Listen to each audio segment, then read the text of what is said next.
All right, so what we're going to go over today are the mental models for operating within the AI space. These are going to be 6 thinking tools, kind of frameworks that are going to allow you to interact with AI in a higher quality way, get better results, and hopefully improve the overall experience. So with that, let's get right into it.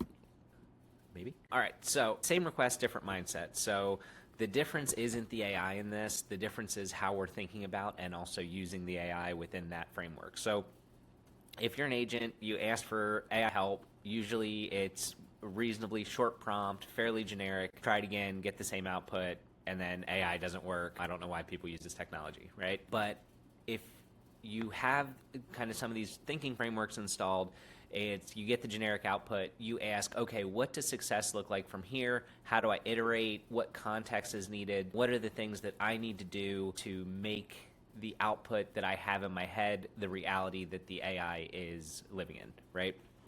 And so that's a very iterative mindset, and that's one of the things we're going to be going over. But effectively, we've got first principles, OODA loop, skill gap, circle of competence, 80-20 rule, and then context over cleverness. So we're going to be going over each one of these individually to really break down how they can help your interactions with AI. So first principles thinking. What we are living through right now is kind of a technological revolution similar to the printing press, the internet, assembly line even. Like it's going to change the process, right? And so we don't want to put the current process towards the outcomes that we want. We want to start with the outcome and try to re-engineer it backwards, right? So SpaceX is famous for this. They actually started by evaluating what are rockets made of, what is the price of that, how can I get there? So they were able to actually start building rockets at, I think, 5 to 10% of the cost that NASA was actually building the rockets for, because they engineered it from the ground up. They didn't go to NASA and be like, hey, how do we build a rocket? They were like, what is the foundation of a rocket? Let's get it rolling. And so you want to be thinking in that way. You want to be thinking in what is the exact outcome that I want, right? Like SpaceX is, I want to get to space, right? So $10,000 in gross commission income monthly, right? So you have to the exact outcome that you want. So, help me with social media. I need marketing ideas. Give me listing strategies. These are fine if you're brainstorming. So if you're brand new and you're trying to figure out kind of what your place is and what you're best at and all that kind of stuff, this is not a bad way to go about it. But you are going to get kind of generic outputs from that. But if you have an idea in mind, you can say, I need 3 posts that generate at least 1 inbound DM this week.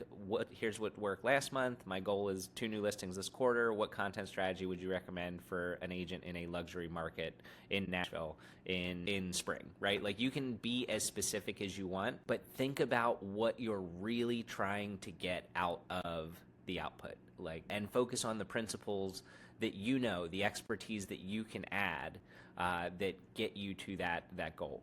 So 5 questions that you want to ask before you're really engaging fully with AI is, what's the win state? What are you looking for exactly? So I want a pipeline of 20 clients on an ongoing basis. How will you know it worked? Well, I got 20 clients or I didn't get 20 clients. And then you go back and test. What does good look like for this particular task? So what is good practice, right? Like you don't want to do anything unethical. You don't want to do anything that is going to smear your reputation. You don't want to do anything, like that. So you want to ask, what does good look like for this task? And then if you have an example of AI, so if you have a marketer who you're like, oh, this guy always gets a bunch of leads, let's work with his style, you can show AI the actual examples. And then what are the things that would make you say nope immediately? Like the things that that this just isn't right. Next, we've got the OODA loop, which is observe, orient, decide, act. What this is it's basically how to iterate forward. So it is kind of how you become the human in the loop, as they say. This was actually created by John Boyd, who was a fighter pilot and instructor for the Air Force. Basically, it is you observe. So what do you want? Looking around at the circumstances, what do you want? You orient, so you decide, you kind of pick a direction that you want to go. Like, do you want to grow your business via social media, via cold email, via personal and professional clubs, memberships, all that kind of stuff. And then you have to decide, okay, this is what we're doing. This is kind of the game plan. Build it out. Let's roll. And then you act on that. And so you do that every time. So that's what the first wave looks like. The second wave is, okay, I've gotten this output. I'm going to test it, and then we'll come back and do it again. Or I've gotten this output. I don't like it. Observe, what don't you like about it? Orient to the things you need to change. Decide on the exact plan to change them, and then act on that. So it's just, if you can get in the mindset of having this loop over and over and over again, it makes it really, really simple to, well, it makes it simple, not easy, to get the results that you want. So it could take multiple iterations, but this mindset allows you to have those iterations without any type of concern that it didn't work right now. You can really keep moving the ball forward in this. So again, you read the output, you orient to it, you decide, keep, edit, redo, and then you act. So you send it or iterate it, and then you kind of execute that plan. So moving quickly in this market is the moat, right? So the key thing right now is that velocity impacts your business tremendously. AI will give you great first drafts, first ideas, but there often needs to be human iteration. And sometimes that human iteration is you can implement it into the system and then you don't have to add that next time.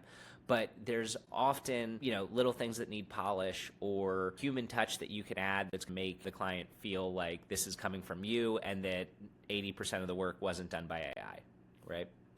So talk about the skill gap. So AI basically accelerates competence. It doesn't necessarily create it. It can help you learn things, but you have to validate those things against the real world and kind of the experience, one that you have, but also that other people are having, because AI is data-driven and theory. And so if you can give it real things that work, you'll get much better outputs back. So you can edit photos, you can create videos, you can create social media content, there's so many things that you can do with AI that it's going to help you move more quickly on the things that you're executing well already.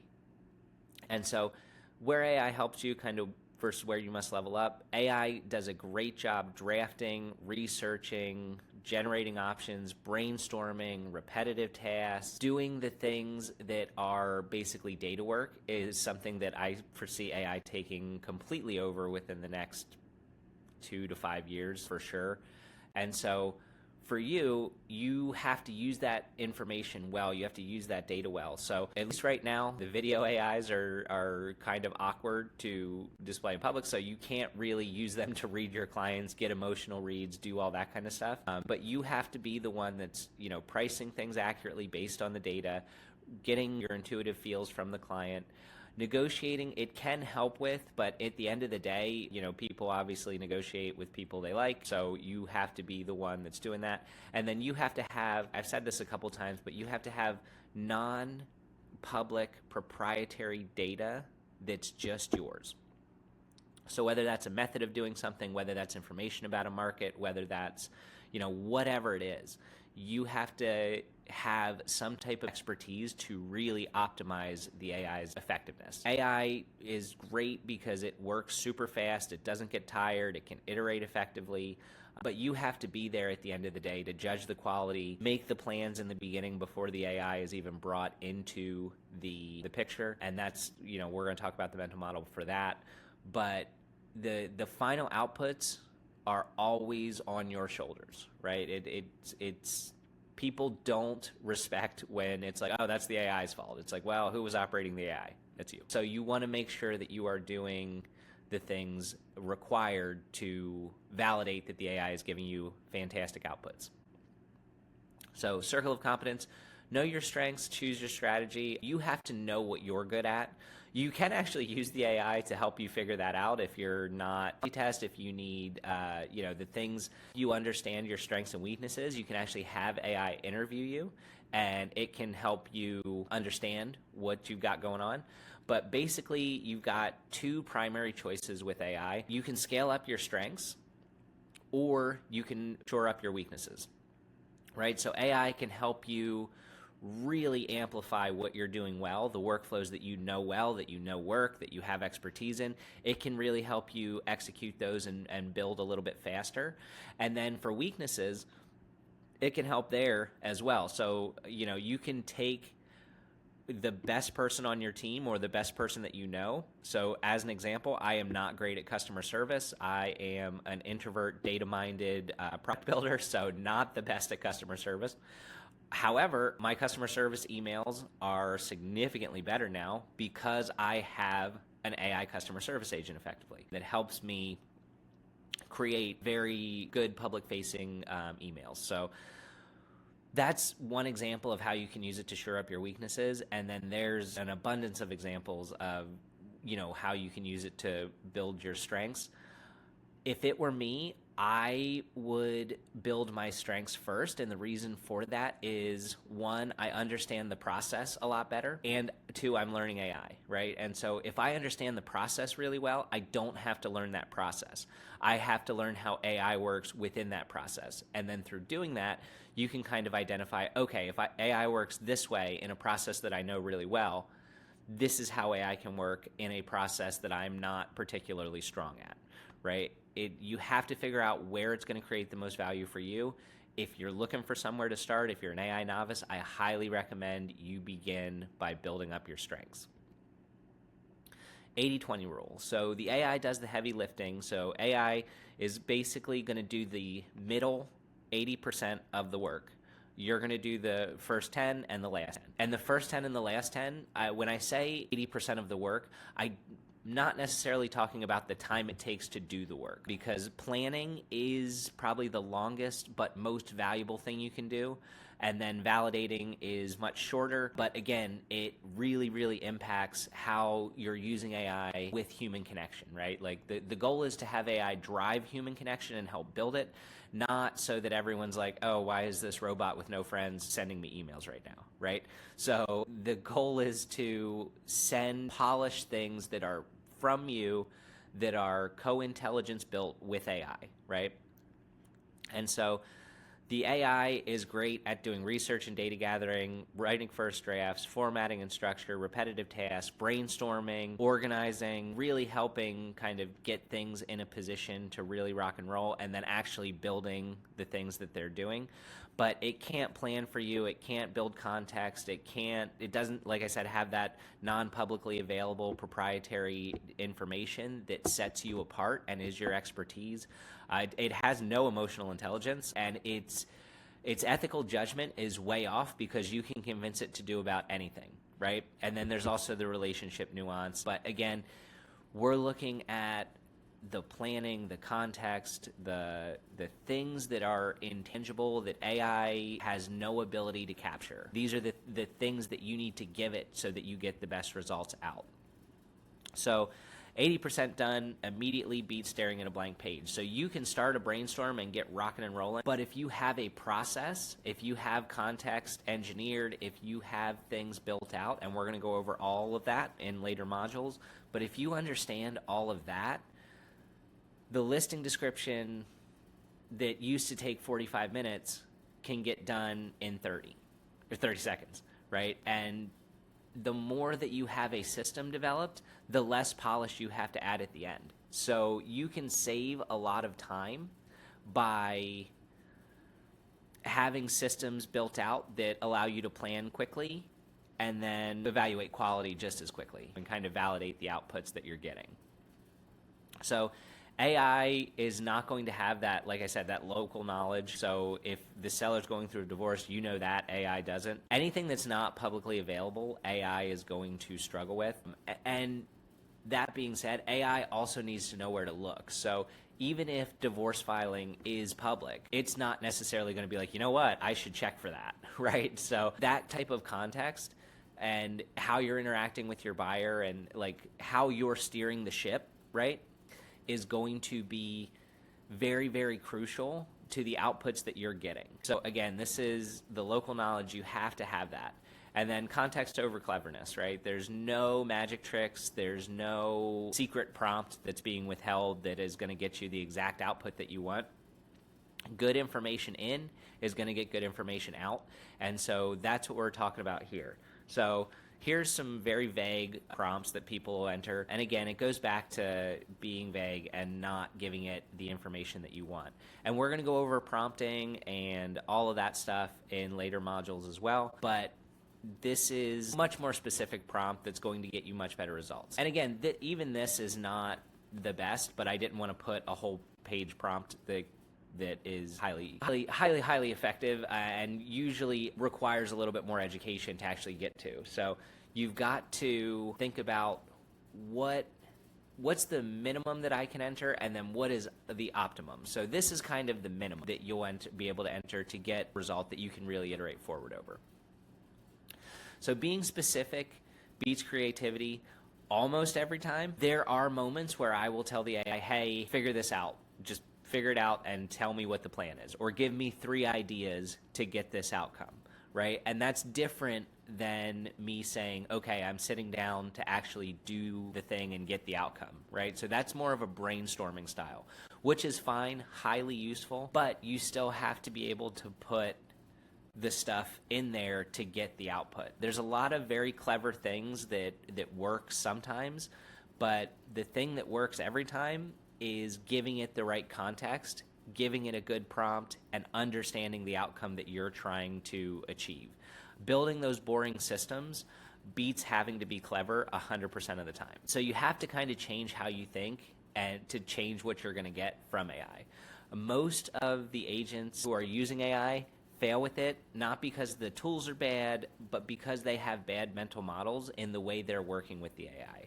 They're treating it more like Google than an operating system or a new hire. So the goal is to basically turn these AIs into a very junior employee on your team that you can scale up as the AI quality gets better, right? Just because the AI can't solve it today doesn't mean that it won't be able to solve it tomorrow. The AIs are as bad as they are going to get, barring some type of technological or human disaster. The AIs are as bad as they're going to get, and they're going to get more and more intelligent, and they're going to get more and more competent. They're going to be able to use more and more tools. They're going to be able to impact more and more of our processes. So my personal belief is that learning how to do it right now is going to be an increasing investment in the way you're able to operate your business, the time that you save, the money you're able to make, the resources you're able to operate with, all of that kind of stuff. So kind of your action plan here is write down your circle of competence. What are the 3 areas that you know really well? What are the processes that you have that are working effectively? What are the things that potentially you might want to change? Try to apply the OODA loop to one AI task. Iterate it at least 3 times before accepting. If you don't have to iterate it 3 times, awesome. But I highly recommend taking the iterative mindset of this can always be a little bit better, and then understanding when it's good enough to start moving forward with. And then what's your 20%? What is your circle of expertise? So what are the things in your business specifically, because there's a million ways to sell houses. What are the things in your business specifically that AI is not going to be able to do right now? This says never could. I would amend that statement to say not right now, right? What are the things that AI can't do right now? And then what are what is the expertise that you're bringing that the AI just is unaware of? Okay, and here is the checklist. Did you define the win state for first principles? Are you ready to iterate and not just accept? Do you have that clear outcome in mind? Are you ready to kind of continue to execute? Skill gap. Are you the person that should be judging the output, or should you bring in an expert? Should you bring in someone that you should consult to say like, hey, I built this. You're really good at social media. Does this plan make sense to you, right? So think about the things that you're missing that can be supplemented. And then, or what do you need to do to judge the effectiveness of that output? Like, what are the things the skills that you would need to learn? Are you using AI to scale your strengths or weaknesses? That is the base question to figure out as it relates to really implementing AI within your business. Like I said, I highly, highly recommend using AI to build your strengths first. That way you're not learning process and AI, right? Because usually your weaknesses, there's some type of education or some type of skill gap there that you need to fill in as well, which you can use the AI to do, but you don't necessarily, may not necessarily have a process that's well defined and able to be pushed into AI. 80/20, are you doing the things required to have AI outsource 80% of the work, the volume of work that you're doing, the writing the listing or building the website or whatever it is that you're having AI do? Are you pushing that, the 10% on the front end, 10% on the back end? Are you doing that to the best of your ability? And then context, did you treat the AI like a consultant? Did you give it all the required resources it needs to do its job better than it would as just a raw product? So those are kind of the mental models in working with AI. These are the things that I run through every day in trying to figure out my best use cases, figure out, is AI doing as much work for me as it possibly can without doing too much, right? Like it's kind of like Einstein said, make it as simple as possible, no simpler. We want AI to do as much work as possible, but not more. That is the key to this whole thing, is ensuring that we are using AI and getting as much out of it as we possibly can. And I believe these thinking frameworks and mental models will really help in that regard. So thank you for taking the time to watch this. This is one of my favorite modules because it's applicable to 100% of tools and providers. So whether you're OpenAI, Google, Anthropic, any of those things, Grok, all of them have the ability to be improved by using these mental models. Thank you so much for your time, and I'm excited to get into the tactical workings of AI with prompting and context engineering and all the tool use and the fun stuff we've got coming up.